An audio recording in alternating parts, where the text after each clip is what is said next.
नमस्कार। आकाशवाणी से विश्व दर्पण के साथ मैं Kanaklata.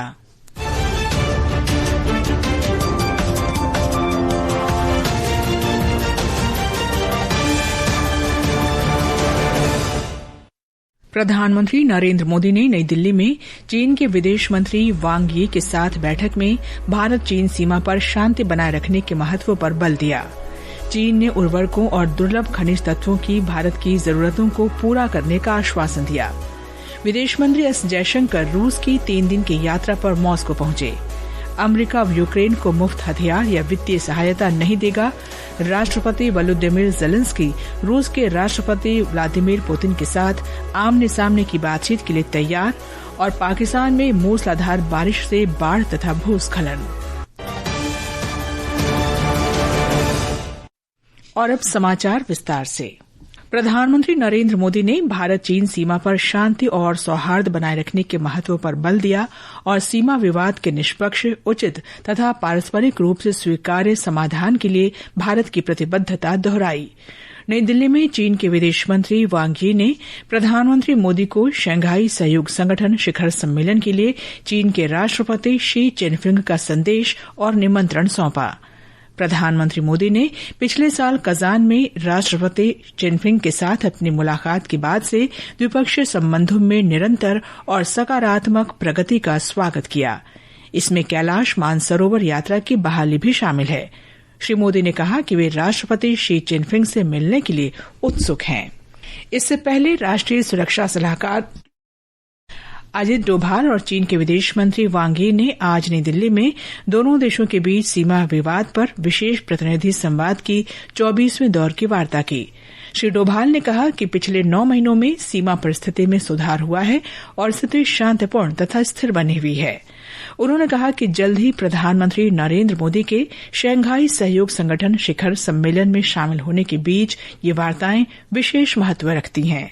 I am very hopeful that like the last one, this 24th Special Representative level talks would be equally successful. Our Prime Minister will be visiting for the SCO summit shortly, and therefore I think that this SR level talks assume a very special importance. चीन के विदेश मंत्री वांग यी ने भी कहा कि प्रधानमंत्री मोदी का शिखर सम्मेलन में शामिल होना बहुत महत्वपूर्ण है। Chinese side attaches great importance to the Prime Minister's visit to China to attend the SCO summit at our invitation. We believe that Indian side will also make your contribution to a successful summit in Tianjin. History and reality proves once again that a healthy and stable China-India relationship serves the fundamental and long-term interests of both of our countries.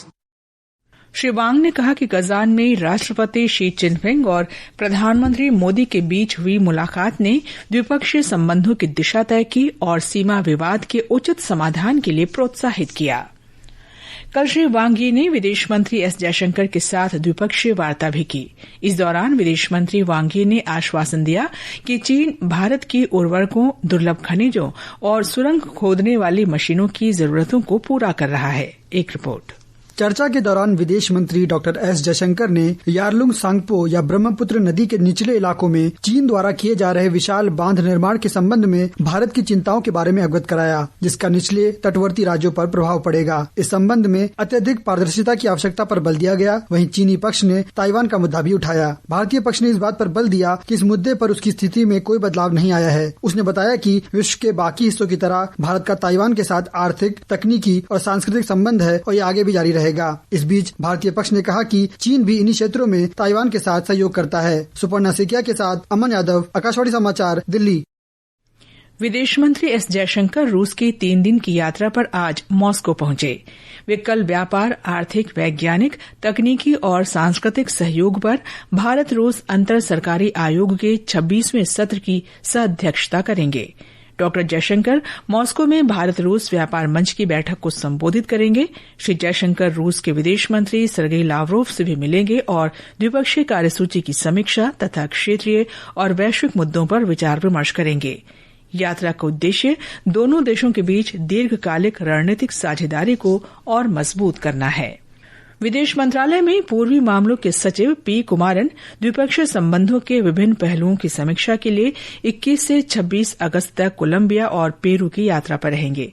इस यात्रा के दौरान सचिव Colombia और Peru की सरकारों के मंत्रियों तथा वरिष्ठ अधिकारियों से मुलाकात करेंगे और आपसी हित के क्षेत्रों पर चर्चा करेंगे। इनमें व्यापार और वाणिज्य, खनन, ऊर्जा, स्वास्थ्य और फार्मास्यूटिकल्स, रक्षा, बुनियादी ढांचा, IT और डिजिटल क्षेत्रों में सहयोग शामिल है। श्री कुमारन व्यापारिक समुदाय और थिंक टैंक के प्रतिनिधियों से भी बातचीत करेंगे। ये आकाशवाणी है और आप सुन रहे हैं विश्व दर्पण। अमेरिका यूक्रेन को मुफ्त हथियार या वित्तीय सहायता प्रदान नहीं करेगा। अमेरिका के विदेश मंत्री मार्को रूबियो ने कहा कि अमेरिका यूक्रेन को हथियार बेचेगा जिसका खर्च यूरोपीय देश नेटो के माध्यम से वहन करेंगे। उन्होंने क्षेत्रीय रियायतों पर चर्चा सहित संघर्ष को समाप्त करने की दिशा में कदम बढ़ाने की बात कही। यूक्रेन के राष्ट्रपति वोलोदिमीर जेलेंस्की ने कहा कि वे युद्ध समाप्त करने के लिए रूस के राष्ट्रपति व्लादिमीर पुतिन के साथ आमने सामने की बातचीत के लिए तैयार हैं। श्री जेलेंस्की ने कहा कि वे बिना किसी पूर्व शर्त के पुतिन से किसी भी तरह की बातचीत के लिए तैयार हैं। उन्होंने अमेरिका के राष्ट्रपति डोनाल्ड ट्रंप और यूरोपीय नेताओं के साथ बातचीत के बाद ये बात कही। श्री ट्रंप ने कहा कि बैठक की तैयारियां चल रही हैं, लेकिन स्थगन अभी तय नहीं हुआ है। उन्होंने कहा कि तीनों नेताओं के बीच एक त्रिपक्षीय शिखर सम्मेलन होगा। इस बीच श्री डोनाल्ड ट्रंप ने आज श्री व्लादिमीर पुतिन से फोन पर बात की। श्री पुतिन ने श्री ट्रंप की पहल का स्वागत किया और शांति प्रयासों को बढ़ावा देने में उनकी भूमिका की सराहना की। दोनों नेताओं ने भविष्य की वार्ताओं में उच्च पदस्थ अधिकारियों को शामिल करने पर चर्चा की। उन्होंने यूक्रेन और अन्य अंतर्राष्ट्रीय मुद्दों पर संपर्क बनाए रखने पर सहमति जताई। संयुक्त राष्ट्र सुरक्षा परिषद ने लेबनान में संयुक्त राष्ट्र अंतरिम सेना का 1 वर्ष के लिए विस्तार करने संबंधी फ्रांस के मसौदा प्रस्ताव पर कल चर्चा की। संयुक्त राष्ट्र अंतरिम सेना की अवधि इस वर्ष 31 अगस्त को समाप्त हो रही है। इजरायल और अमेरिका ने कथित रूप से इस प्रस्ताव का विरोध किया है। ताइवान के राष्ट्रीय रक्षा मंत्रालय ने आज अपने क्षेत्र के पास 10 चीनी सैन्य विमानों और 6 नौसैनिक जहाजों का पता लगाने की सूचना दी। मंत्रालय ने कहा कि 2 विमान ताइवान जलडमरू मध्य की मध्य रेखा पार करके द्वीप के उत्तरी वायु रक्षा क्षेत्र में घुस गए। ताइवान ने भी जवाबी कार्रवाई करते हुए इस गतिविधि पर नजर रखने और उसे रोकने के लिए लड़ाकू विमान, नौसैनिक उपकरण और मिसाइल प्रणालियां तैनात कर दी हैं। चीनी घुसपैठ का ये लगातार तीसरा दिन है। पाकिस्तान में मानसून की वर्षा के कारण पूरे पाकिस्तान में बाढ़ और भूस्खलन की विभीषिका उत्पन्न है। इसमें पिछले जून से लेकर अब तक 657 लोगों की मृत्यु हो चुकी है और लगभग 1000 लोग घायल हुए हैं। 400 से अधिक लोगों की मौत हो चुकी है। इस बीच समाचारों के अनुसार सरकारी लापरवाही और भ्रष्टाचार ने इस संकट को और बढ़ा दिया है। पाकिस्तान में कई ईसाई नेताओं ने इस निंदा के कारण जालनवाला शहर में 16 अगस्त 2023 को भड़के दंगे के पीड़ितों को न्याय देने में सरकार की विफलता पर फैसलाबाद जिले में धरना प्रदर्शन किया। प्रदर्शनकारियों ने दावा किया कि दंगे के दौरान 27 गिरजाघरों और 23 घरों को उपद्रवियों ने आग के हवाले कर दिया।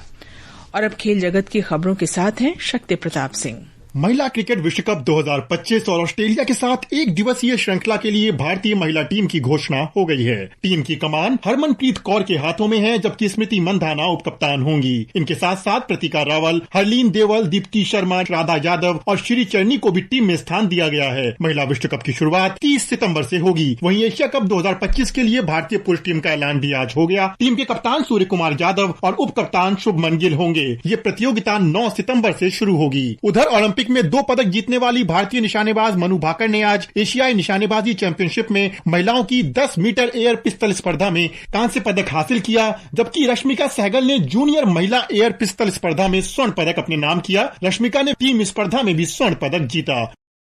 अंत में मुख्य समाचार एक बार फिर। प्रधानमंत्री नरेंद्र मोदी ने नई दिल्ली में चीन के विदेश मंत्री वांग यी के साथ बैठक में भारत चीन सीमा पर शांति बनाए रखने के महत्व पर बल दिया। चीन ने उर्वरकों और दुर्लभ खनिज तत्वों की भारत की जरूरतों को पूरा करने का आश्वासन दिया। अमेरिका यूक्रेन को मुफ्त हथियार या वित्तीय सहायता नहीं देगा। राष्ट्रपति वोलोदिमीर जेलेंस्की रूस के राष्ट्रपति व्लादिमीर पुतिन के साथ आमने सामने की बातचीत के लिए तैयार। पाकिस्तान में मूसलाधार बारिश से बाढ़ भूस्खलन। इसके साथ ही विश्व दर्पण का ये अंक समाप्त हुआ।